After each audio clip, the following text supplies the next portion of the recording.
Hola, mi nombre es José Roberto Rodríguez y es un gusto compartir contigo. Lección número 5, titulada Calor extremo. El texto bíblico base para el estudio de esta semana se encuentra en el libro de Isaías, capítulo 53, verso 10, en el cual leemos lo siguiente.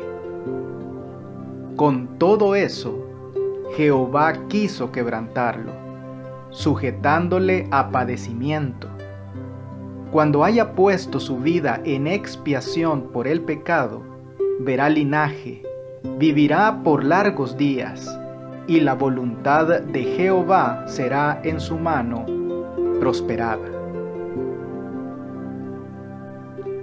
Mientras su esposa estaba en el lecho de muerte, el famoso escritor cristiano C.S. Lewis escribió: "No es que corra mucho peligro, eso creo, de dejar de creer en Dios.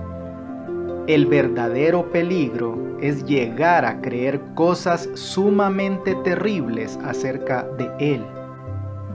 La conclusión que temo no es, pues al fin y al cabo Dios no existe, sino, pues así es Dios en realidad". Cuando las cosas se vuelven muy dolorosas, algunos rechazamos a Dios de cuajo. Otros, al igual que Lewis, nos vemos tentados a cambiar nuestra visión de Dios e imaginar todo tipo de cosas malas acerca de Él. La pregunta es, ¿cuán candente se puede poner esto? ¿Cuánto calor se arriesgaría Dios a permitir que experimente su pueblo a fin de lograr su propósito final de moldearnos a la imagen de su Hijo? En un vistazo a esta semana, ¿por qué crees que Dios está dispuesto a correr el riesgo de que quienes desean conocerlo y amarlo lo malinterpreten? ¿Hasta qué punto crees que Dios está dispuesto a que lo malinterpreten para moldearte a la imagen de su Hijo? Seguramente alguna vez habrás leído el capítulo 22 del libro de Génesis. De repente y sin explicación, Dios llama a Abraham para que ofrezca a su hijo como holocausto. ¿Te imaginas cómo se habrá sentido Abraham? Era una idea totalmente repugnante que un Dios santo le pidiera que sacrificara a su propio hijo. Aún en el caso de que Abraham pensara que esto era aceptable, ¿qué pasaría con las promesas de Dios sobre su herencia si su hijo, la promesa, no se cumpliría? ¿Por qué pidió Dios a Abraham que ofreciera este sacrificio? Si Dios lo sabe todo, ¿qué sentido tenía? La petición de Dios y el momento elegido no fue al azar. De hecho, estuvieron calculados para arrancar la angustia más profunda posible, porque Dios había reservado a Abraham su última y más aflictiva prueba para el tiempo cuando la carga de los años pesaba sobre él, cuando anhelaba descansar. ¿Era esta la prueba de un Dios disparatado? De ninguna manera. Porque la agonía que sufrió durante los oscuros días de aquella terrible prueba fue permitida para que comprendiera por su propia experiencia algo de la grandeza del sacrificio hecho por el Dios infinito en favor de la redención del hombre. Esto era solo una prueba. Dios nunca tuvo la intención de que Abraham matara a su hijo. Esto resalta algo muy importante sobre la forma en que Dios obra a veces. Dios quizá nos pida que hagamos algo que nunca tuvo la intención de que completemos. Tal vez nos pida que vayamos a algún lugar al que nunca tuvo la intención de que lleguemos.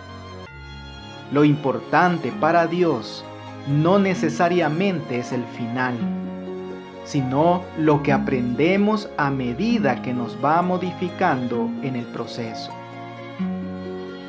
Probablemente Jesús tenía en mente la experiencia de Abraham cuando dijo a los judíos en San Juan capítulo 8, verso 56, Abraham vuestro padre se gozó de que había de ver mi día, y lo vio y se gozó.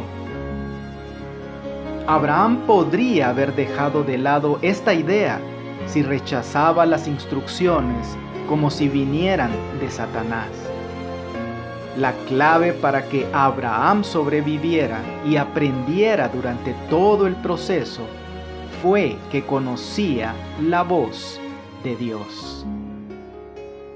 ¿Cuánto conoces la voz de Dios? ¿Cómo sabes cuando Dios te está hablando? ¿Cuáles son las formas en que te comunica su voluntad? La historia de Oseas tiene algunas lecciones poderosas que enseñarnos. La situación de Oseas es notable. Su esposa, Gomer, huye y tiene hijos con otros hombres. Aunque ella es maritalmente infiel, Dios llama a Oseas para que recupere a su esposa y le muestre nuevamente su amor. Esta historia se presenta como una parábola acerca de Dios e Israel. Los israelitas habían dejado a Dios y se estaban prostituyendo espiritualmente con otros dioses. Pero Dios todavía los amaba y quería mostrarles su amor. Pero fíjate muy bien en los métodos de Dios.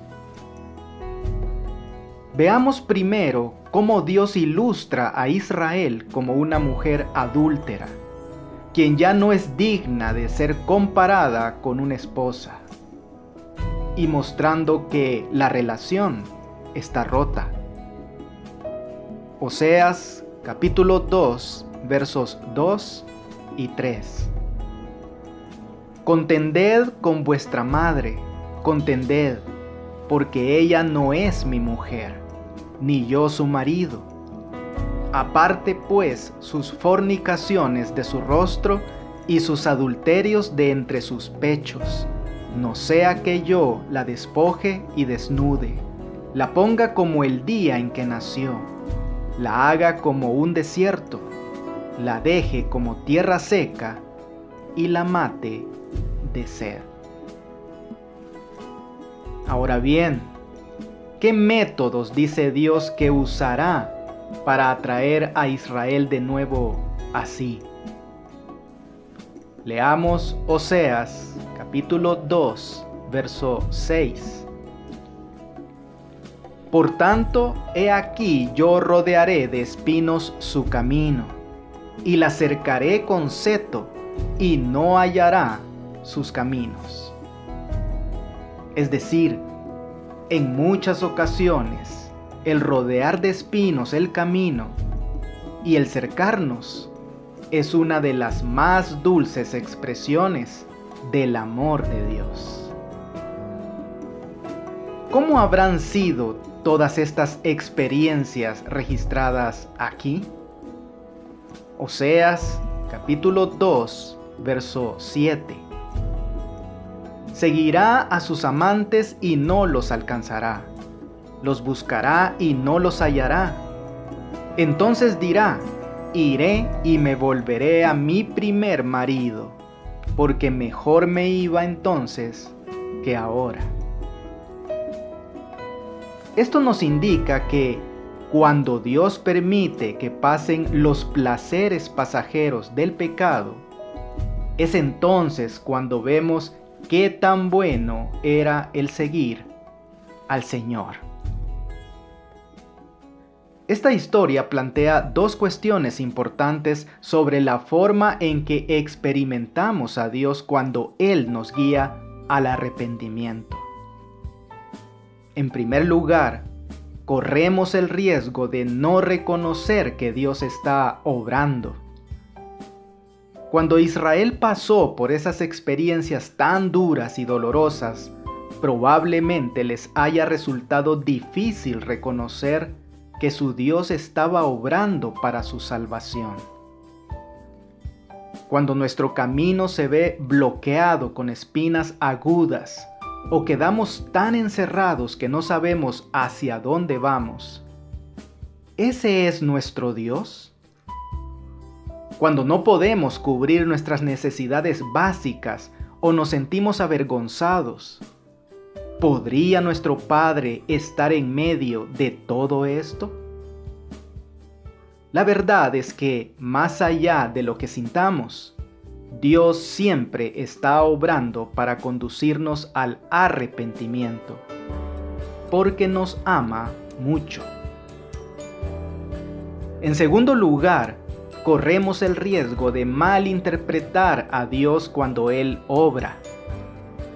Quizá reconozcamos que Dios está obrando, pero no nos gusta lo que Él hace.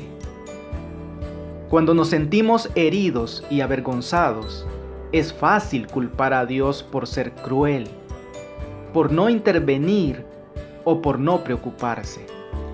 Pero Dios siempre está obrando para renovarnos mediante su pacto de amor. Pide al Espíritu Santo que te muestre si huyes de Dios en algún aspecto de tu vida. Si estás convencido de que estás huyendo, ¿por qué esperar a pasar por el crisol? ¿Qué te impide entregar todo a Dios ahora? Leamos Job capítulo 1, versos 6 al 8. Un día vinieron a presentarse delante de Jehová los hijos de Dios, entre los cuales vino también Satanás. Y dijo Jehová a Satanás: ¿De dónde vienes? Respondiendo Satanás a Jehová dijo: de rodear la tierra y de andar por ella. Y Jehová dijo a Satanás: ¿no has considerado a mi siervo Job, que no hay otro como él en la tierra, varón perfecto y recto, temeroso de Dios y apartado del mal? ¿Qué causó el sufrimiento de Job? O tal vez la pregunta no es qué, sino quién. Hay algo asombroso aquí. Los ángeles vienen a ver a Dios y Satanás viene con ellos. Dios pregunta a Satanás de dónde viene, y Satanás responde que viene de rodear la tierra y de andar por ella. Entonces Dios plantea este interrogante: ¿no has considerado a mi siervo Job? La pregunta en sí no es relevante. Lo notable es quién pregunta. No es Satanás quien señala a Job como susceptible de examen. Es Dios. Dios llama la atención de Satanás hacia Job, sabiendo exactamente lo que vendría. Aquí abajo, en la tierra, Job no tiene ni idea de que su crisol se pondrá tan candente. Y aunque está muy claro que es Satanás, no Dios, quien causa el sufrimiento de Job, también está claro que es Dios quien concede su permiso explícito para que Satanás destruya las posesiones de Job a sus hijos y su salud física. Si Dios permite que Job sufra, ¿qué diferencia hay si es Dios o Satanás quien inflige el sufrimiento personalmente? ¿Cómo puede Dios ser justo y santo cuando permite activamente que Satanás le cause tanto dolor a Job? ¿Es esta situación un caso especial o es propio de la forma en que Dios todavía nos trata hoy? Leamos ahora Job capítulo 1, versos 20 y 21. Entonces Job se levantó y rasgó su manto, y rasuró su cabeza, y se postró en tierra y adoró y dijo: Desnudo salí del vientre de mi madre, y desnudo volveré allá. ¿Cómo responde entonces Job a las pruebas? Es posible responder de dos formas a ese sufrimiento. Podemos amargarnos, enojarnos y darle la espalda a un Dios que creemos que es cruel o inexistente. O podemos aferrarnos a Dios con más fuerza. Job afronta su catástrofe permaneciendo en la presencia de Dios y adorándolo. En Job 1, 20 y 21 vemos tres aspectos de la adoración que nos pueden ayudar cuando estamos angustiados. En primer lugar, Job acepta su impotencia y reconoce que no tiene derecho a nada. Desnudo salí del vientre de mi madre, y desnudo volveré allá. En segundo lugar, Job reconoce que Dios todavía tiene el control total. Jehová dio y Jehová quitó. Y en tercer lugar, Job concluye reafirmando su fe en la justicia de Dios. Sea el nombre de Jehová bendito. ¿Estás pasando tú por una prueba? Sigue los pasos que dio Job. ¿Cómo podrían ayudarte a ti también? Leamos en 2 de Corintios capítulo 1, versos 8 y 9. Fuimos abrumados sobremanera más allá de nuestras fuerzas, de tal modo que aún perdimos la esperanza de conservar la vida. Pero tuvimos en nosotros mismos sentencia de muerte, para que no confiásemos en nosotros mismos, sino en Dios, que resucita a los muertos. Como apóstol escogido por Dios, Pablo había soportado más que la mayoría de la gente. Sin embargo, Pablo no se doblegó, sino que creció en su alabanza a Dios. Leamos algunas de las dificultades por las que él atravesó. En 2 de Corintios capítulo 11, versos 25 y 26. 3 veces he sido azotado con varas, 1 vez apedreado, 3 veces he padecido naufragio, 1 noche y 1 día he estado como náufrago en alta mar, en caminos muchas veces, en peligros de ríos peligrosos ladrones, peligros de los de mi nación, peligros de los gentiles, peligros en la ciudad, peligros en el desierto, peligros en el mar, peligros entre falsos hermanos. Pablo declara que la razón para recibir la compasión y el consuelo de Dios es para que podamos también nosotros consolar a los que están en cualquier tribulación, por medio de la consolación con que nosotros somos consolados por Dios. ¿Hasta qué punto el sufrimiento podría ser un llamado al ministerio? ¿Cómo podríamos estar más alertas a esta posibilidad? Por intermedio de nosotros, Dios quiere atender a quienes están heridos. Esto significa que primero puede permitirnos experimentar el mismo tipo de heridas para que podamos ofrecer aliento, compasión y el consuelo de Dios no desde la teoría, sino desde la experiencia.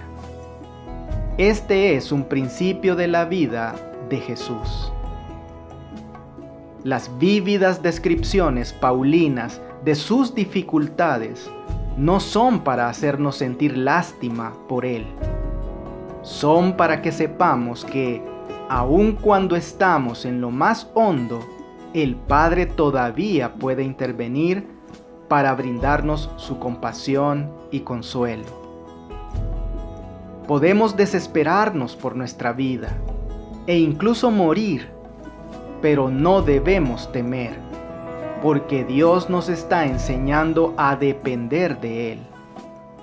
Podemos confiar en Él, porque nuestro Dios resucita a los muertos. Mientras Pablo sigue poniendo su vista en la proclamación del Evangelio, sabe que Dios también lo rescatará en el futuro. La capacidad de Pablo para mantenerse firme se basa en tres cosas que menciona en 2 de Corintios capítulo 1 versos 10 y 11. Primeramente, el historial comprobado de Dios. Nos libró y nos libra de tan gran muerte. En segundo lugar, la determinación de Pablo de fijar su atención en Dios, en quien esperamos que aún nos librará. Y, en tercer lugar, la intercesión continua de los santos, cooperando también vosotros a favor nuestro con la oración. ¿Qué puedes aprender de Pablo que te ayude a no caer en la autocompasión en medio de tus luchas? Hasta ahora, en este trimestre, hemos considerado muchos ejemplos de los crisoles que Dios usa para purificar nuestra vida y hacernos más semejantes a Cristo. Sin embargo, algunos pueden ver estos ejemplos y concluir que Dios es un capataz severo y exigente. Claro, algunos pueden decir: sabemos que Dios quiere algo bueno para nosotros, pero estos ejemplos no revelan mucho cariño ni amor. Más bien, Dios parece un matón. Se fija un propósito que nos causa considerables dificultades y no hay nada que podamos hacer al respecto. Es cierto que, mientras vivamos en esta tierra llena de pecado, entenderemos solo un poco de por qué suceden las cosas. En el cielo entenderemos mucho más, pero por ahora tendremos que vivir con la tensión de creer que Dios está presente y nos cuida, aunque las cosas no siempre parezcan tan buenas. Isaías describe muy bien esta tensión. Leamos Isaías capítulo 43, verso 2. Cuando pases por las aguas, yo estaré contigo, y si por los ríos, no te anegarán. Cuando pases por el fuego, no te quemarás, ni la llama arderá en ti. En este versículo, Dios dice que su pueblo pasará por las aguas y por el fuego. Estas son figuras de peligros extremos. pero tal vez insinúen el cruce del Mar Rojo y el Jordán. Tremendas experiencias las dos, pero que allanaron el camino hacia una nueva vida. Podríamos esperar que Dios dijera que protegerá a su pueblo de estos peligros, que los guiará por un camino más fácil. Pero, al igual que el pastor del Salmo 23, más bien asegura que cuando lleguen los tiempos difíciles, el pueblo de Dios no tiene por qué sentirse abrumado, porque Dios está con él. Leamos ahora Isaías capítulo 43, versos 5 al 7. No temas, porque yo estoy contigo. Del oriente traeré tu generación, y del occidente te recogeré. Diré al norte, da acá, y al sur, no detengas. Trae de lejos mis hijos y mis hijas de los confines de la tierra, todos los llamados de mi nombre. Para gloria mía los he creado, los formé y los hice. Anota las diferentes formas en las que Dios ofrece consuelo a su pueblo durante los momentos de agua y fuego. ¿Qué imagen de Dios pinta esto en tu mente? ¿Qué promesas puedes reclamar para ti? Podríamos resumir lo que hemos aprendido acerca de los crisoles de Dios de tres maneras. En primer lugar, el calor extremo de Dios no nos destruirá a nosotros, sino a nuestro pecado.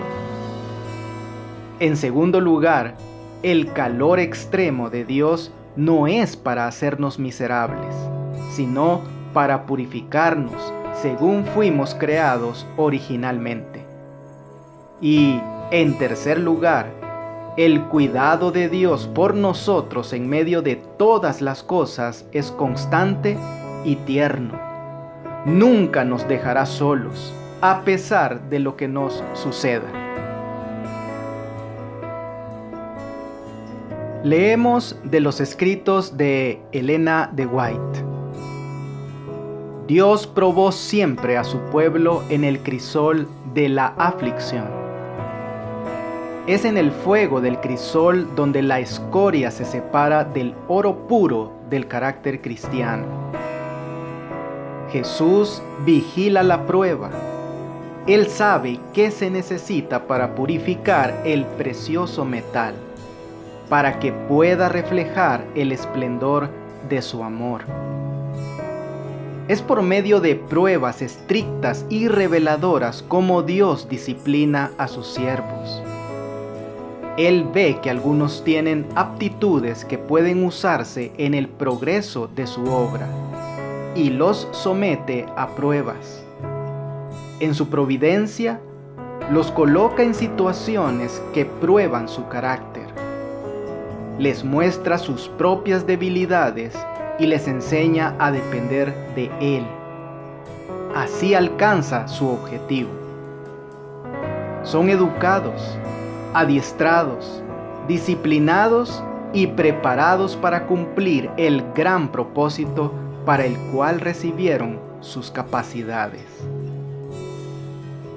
Si en la providencia de Dios somos llamados a soportar pruebas, aceptemos la cruz y bebamos la copa amarga, recordando que es la mano de un Padre la que ofrece a nuestros labios.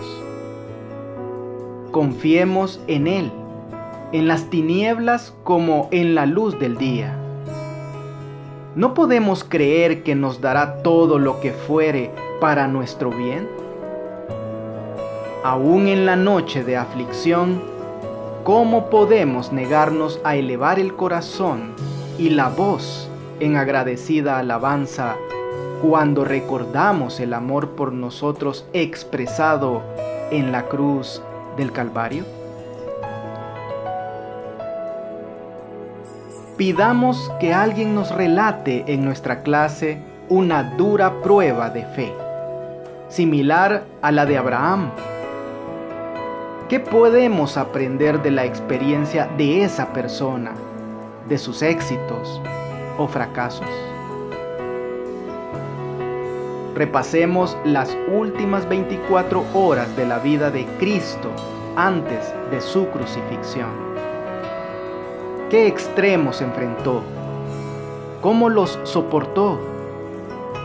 ¿Qué principios podemos tomar de su ejemplo y aplicarlos a nuestra vida cuando estemos en medio de nuestro crisol? Analicemos la idea que se mencionó esta semana acerca de cómo mediante nuestro sufrimiento podemos ayudar a otros que también sufren. ¿Cuáles son algunos de los problemas que podrían surgir con esta idea? Elena de White escribió anteriormente: confiemos en Él, en las tinieblas como en la luz del día. Es más fácil decirlo que hacerlo. ¿Cómo podemos ayudarnos mutuamente a desarrollar el tipo de fe que nos permita hacer precisamente eso? ¿Por qué es importante confiar en Dios en los tiempos difíciles? Amigo y amiga, la pluma inspirada nos termina recordando que todo el cielo se une para alabar a Dios. Aprendamos el canto de los ángeles ahora, para que podamos cantarlo cuando nos unamos a sus resplandecientes filas. Digamos con el salmista: alabaré a Jehová en mi vida, cantaré salmos a mi Dios mientras viviere. Alábente los pueblos, oh Dios, alábente los pueblos todos. Que Dios te bendiga. No olvides apoyar este ministerio suscribiéndote a mi canal de YouTube. Con esto tendrás acceso a un video resumen completamente ilustrado y animado de la lección de escuela sabática para adultos al inicio de cada semana. Espero tus likes y tus comentarios de la lección. Bendiciones.